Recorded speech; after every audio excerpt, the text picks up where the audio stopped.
केबे भाविचंती जे प्रजापति ही एपरि काहेकि करिथाए अन्य केही काहेकि नुहंती?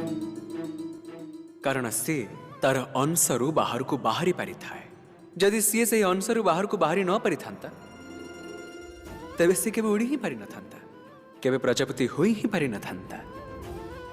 एहा आम सहित मध्य होइथाए। आमे सर्वदा सेहिठारे रहिबाकु चाहंती जेउठारे हमकु सुरक्षा मिलिथाए। सही सुरक्षा चक्र रे ही रहिबाकु पसंद करंती, किंतु विकास सुरक्षार सीमा को लंघन करिबा परे ही आरंभ होइथाए।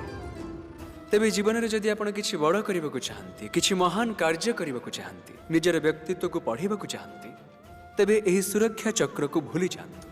सुरक्षा सीमा को लंघन करंतु, आगु को बढ़ंतु, आह्वानर सामना करंतु, कठिनता को सामना करंतु, साहसर सहित आगु को बढ़ी जांतु एवं शक्तिशाली हुअंतु। तेबे ही जीवन में आपण किछि करि परिबे। सेबे जाई आपण डेणायुक्त होई परिबे, आ सेबे जाई आपण सुंदर मुक्ताकाश रे उड़ी मध्य परिबे।